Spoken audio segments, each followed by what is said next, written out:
मित्रों सुप्रभात। आज के इस इंफॉर्मेटिव सेशन में आप सबका स्वागत है। आज के इस सेशन में मैं चर्चा करने जा रहा हूं क्रेडिट कार्ड के बारे में, जिसका इंपॉर्टेंस आज के डिजिटल ट्रांजैक्शन में बहुत ज्यादा हो गया है। मित्रों, क्रेडिट कार्ड जिसे हम प्लास्टिक मनी भी कहते हैं, आज हमारे जीवन का, खास करके शहरी जीवन का एक महत्वपूर्ण हिस्सा बन गया है। पिछले कुछ वर्षों में तो इसका चलन और तेजी से बढ़ गया है, खासकर युवाओं के बीच में मल्टीपल कार्ड रखने का ट्रेंड सा हो गया है। जब पास में पैसे न हो या नकदी की समस्या खड़ी हो जाए तो क्रेडिट कार्ड ऐसे समय में बड़ा ही अहम रोल अदा करता है। इसकी मदद से यात्रा के दौरान कैश साथ ले जाने की कोई जरूरत नहीं है। आप कहीं भी शॉपिंग करें, कैश ले जाने की आवश्यकता नहीं है। सिर्फ आपके वॉलेट में क्रेडिट कार्ड होना काफी है। यहाँ तक कि आप घर बैठे भी कहीं पर शॉपिंग कर सकते हैं और यहीं से अपना पेमेंट उनको कर सकते हैं। मतलब आपने अपनी स्वीकृति दी, दूसरी तरफ आपके बिहार पे लाखों का पेमेंट सेकंडों में हो गया। यही कारण है कि इंडियन क्रेडिट कार्ड इंडस्ट्री साल दर साल बढ़ती जा रही है। मित्रों, कहा गया है कि संकट के समय में क्रेडिट कार्ड सबसे अच्छा दोस्त साबित होता है।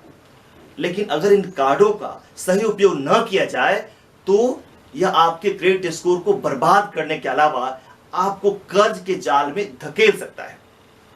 तो आइए आज बात करते हैं कि किन किन लोगों को कार्ड नहीं रखना चाहिए, और अगर आप कार्ड के लिए अप्लाई करते हैं तो किन किन बातों का ध्यान रखना चाहिए। परंतु इससे पहले थोड़ी बात कर लेते हैं क्रेडिट कार्ड के इतिहास के बारे में। आखिर यह कब और कैसे अपने अस्तित्व में आया। मित्रों, एक्चुअली क्रेडिट कार्ड में क्रेडिट वर्ड जो है ये लैटिन भाषा से आया हुआ है। इसका मतलब होता है trust. When you sell something to another person but give them time to pay, you trust them to pay you back. कहा जाता है कि क्रेडिट कार्ड का उपयोग, खास क्रेडिट कार्ड उसमें नहीं था, क्रेडिट का उपयोग सबसे पहले लगभग 3000 वर्ष पूर्व सीरिया, बेबीलोन एंड इजिप्ट के प्राचीन सभ्यताओं में किया गया था और बाद में यह यूरोपियन कंट्रीज में व्यापार के माध्यम से आया। हालांकि 1920 में द बाई नाउ एंड पे लेटर सिस्टम यूएस में अपनाया गया था, जिसका प्रयोग स्टोर्स में खास करके होता था। सबसे पहले क्रेडिट कार्ड का आइडिया 1949 में तब आया था जब फ्रैंक मैकनमारा नाम के एक व्यक्ति ने बिजनेस डिनर के लिए न्यूयॉर्क के मेजर केबिन्स ग्रिल में गया। दोस्तों, कहते हैं ना कि आवश्यकता ही आविष्कार की जननी होती है। तो देखिए, यहां भी ऐसा ही हुआ। डिनर के बाद जब उसके पास बिल के लिए पैसा मांगने के लिए आया गया, बिल उसको पेश किया गया, तो पाया वह कि वो अपना वैलेट घर ही भूल गया है, वो लाया ही नहीं है।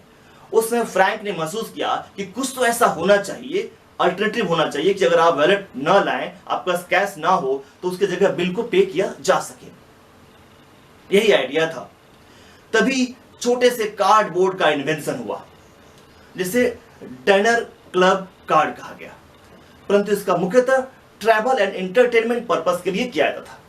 बाद में the diners club dine and sign के साथ में मर्ज होकर के first general purpose charge card बनाया।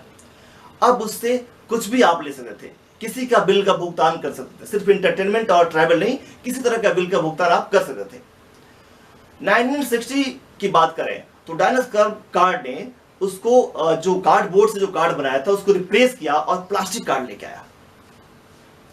1951 की बात करें तो 1951 में पहली बार न्यूयॉर्क में फ्रैंकलिन नेशनल बैंक ने अपने कस्टमर्स को, अपने लोन के कस्टमर्स को कार्ड दिया था।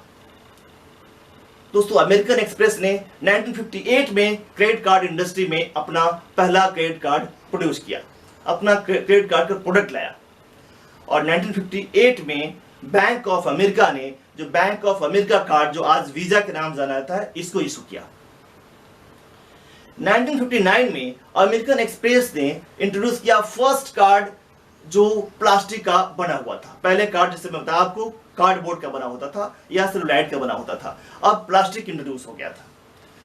दोस्तों, अगर इंडिया में क्रेडिट कार्ड की बात करें, शुरुआत की बात करें, तो 1981 में हुआ जब वीजा कार्ड की शुरुआत हुई और Andhra bank was the Pioneer of credit cards in India. जैसा कि मैंने पहले बताया कि क्रेडिट कार्ड हमारा सबसे अच्छा दोस्त हो सकता है। लेकिन हम अगर उसका सही इस्तेमाल नहीं करते हैं तो हमें वो कर्ज के मकड़ जाल में फंसा सकता है। तो आइए बताता हूं कि किन किन लोगों को क्रेडिट कार्ड का इस्तेमाल नहीं करना चाहिए, उन्हें क्रेडिट कार्ड नहीं रखना चाहिए। तो पहला मैं बात करूं उत्साह में आकर खरीदारी करने वाले लोग। इस तरह के लोग बेवजह और फालतू खर्च करते हैं। उनके खर्च करने का पैटर्न अपनी कार्ड की सीमा को पार कर जाता है। तो ऐसे लोगों को कार्ड नहीं रखना चाहिए, उनके लिए वो कार्ड नुकसानदेह हो जाएगा। दूसरे वे लोग जो देरी से बिल का भुगतान करते हैं। गैर जिम्मेदार बिल भुगतान करने वाले वे लोग जो समय पर अपने बिल का भुगतान नहीं करते हैं या फिर देरी से बिल का भुगतान करते हैं। इसलिए भुगतान की समय सीमा समाप्त होने के बाद क्रेडिट कार्ड रखना उनके लिए एक जोखिम भरा प्रयास हो सकता है। क्रेडिट कार्ड भुगतान देरी से करने पर दंड के साथ साथ हाई इंटरेस्ट भी लगता है। अब किसी भी क्रेडिट कार्ड को आप इस तरह इस्तेमाल करते हैं तो आपका रिपोर्ट खराब हो सकता है, आपका क्रेडिट हिस्ट्री खराब हो सकती है। इसलिए अगर आपको लगता है कि आप अपने बिल का भुगतान करने में समर्थ नहीं है तो आपको क्रेडिट कार्ड नहीं रखना चाहिए। तीसरे वे लोग जो रोज खर्च करते हैं, जो लोग अपने रोजमर्रा के खर्च के लिए अपने क्रेडिट कार्ड का प्रयोग करते हैं, उन्हें भी क्रेडिट कार्ड नहीं रखना चाहिए, क्योंकि वो जाल में कर्ज के जाल में फंस जाएंगे। और ये सिलसिला अगर चलता रहा तो क्रेडिट कार्ड प्रति माह 2 से 4% की सीमा में हाई इंटरेस्ट उनसे लेता रहेगा। और वैसे लोग जो शायद ही कार्ड का उपयोग करते हैं, ऐसे लोग जिनके पास एक से अधिक क्रेडिट कार्ड होते हैं लेकिन वे शायद ही इनका उपयोग करते हैं, वैसे लोगों को क्रेडिट कार्ड का इस्तेमाल न करने से स्कोर भी बाधित होता है। और वैसे ही क्रेडिट कार्ड होने के बावजूद अगर इसका कम उपयोग करते हैं तो इसका उद्देश्य खत्म हो जाता है। यदि क्रेडिट कार्ड का उपयोग न किया जाए तो इसका मतलब है कि कार्ड धारक अपने कार्ड का पूरा उपयोग नहीं कर रहा है और बिना मतलब के कई कार्ड पर आप उसका जो फी है वो भी पे करते हैं। इसलिए उन्हें भी इस तरह के कार्ड रखने का कोई मतलब नहीं है। दोस्तों, सवाल उठता है कि अगर आप क्रेडिट कार्ड लेना चाहते हैं और उसके लिए अप्लाई कर रहे हैं तो आपको किन बातों का ध्यान रखना चाहिए। तो मैं पहली बात करूं तो क्रेडिट कार्ड फीस का ध्यान रखिए। ज्यादातर क्रेडिट कार्ड कंपनियां वार्षिक शुल्क लेती हैं, लेकिन कुछ कंपनियां ऐसी हैं जो उस वर्ष न्यूनतम राशि अगर आप खर्च करते हैं तो कोई शुल्क नहीं लेती है। तो ऐसे कंपनी क्रेडिट कार्ड चुनिए जहां पे कम से कम शुल्क आपसे वसूला जाए। दूसरी बात करूं डिस्काउंट या कैशबैक की, तो क्रेडिट कार्ड के जरिए अगर आप खरीदारी करते हैं, ऑनलाइन शॉपिंग करते हैं, मूवी टिकट खरीदते हैं, फ्लाइट टिकट खरीदते हैं, इस तरह की अगर बुकिंग करते हैं तो बुकिंग आदि के भुगतान पर डिस्काउंट या कैशबैक ऑफर मिलता है। इसलिए ऐसे क्रेडिट कार्ड चुनें जिसपे ज्यादा से ज्यादा आपको डिस्काउंट या कैशबैक ऑफर मिलता हो। तीसरी बात करूं रिवर्स पॉइंट की। क्रेडिट कार्ड के खर्चों के आधार पर ज्यादातर क्रेडिट कार्ड रिवर्स या रिवार्ड पॉइंट देती है, जिन्हें कैश या नॉन मॉनेटरी गिफ्ट में बदला जा सकता है। हालांकि रिवार्ड पॉइंट कार्ड अलग अलग होते हैं, वो आपको देखना पड़ेगा कि क्या मिल रहा है वहां पे। अगली बात करूं नकद निकासी शुल्क। अगर आप कैश ड्रॉ करते हैं तो क्या फी लगता है। क्रेडिट कार्ड के जरिए अगर आप एटीएम से नकद निकालते हैं, कैश निकालते हैं, तो शुल्क और ब्याज लगता है, कई जगह बहुत ज्यादा लगता है। इसलिए आप ऐसे कार्ड को चुनें जो नकद निकासी पर न्यूनतम ब्याज लगाते हो, मिनिमम चार्ज करते हो आपसे। और सबसे इंपॉर्टेंट बात है कि आप कस्टमर केयर का नंबर सेव रखें, क्योंकि क्रेडिट कार्ड के लिए अप्लाई करने से पहले आपको उस बैंक का, क्रेडिट कार्ड कंपनी की ग्राहक सेवा का नंबर, कस्टमर केयर का नंबर जरूर रखना चाहिए, क्योंकि आजकल क्रेडिट कार्ड को लेकर बड़ी धोखाधड़ी हो रही है। आपके मामले बढ़ते जा रहे हैं, आए दिन इसका शिकायत आता है। इसलिए बेहतर है कि आप कस्टमर केयर का नंबर रखें और वहां से सब कुछ इंफॉर्मेशन लें और कंफर्मेशन लें।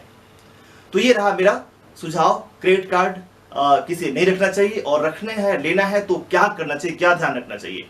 अगले सत्र में फिर मिलेंगे किसी और इंपॉर्टेंट इंफॉर्मेशन के साथ में। तब तक के लिए नमस्कार।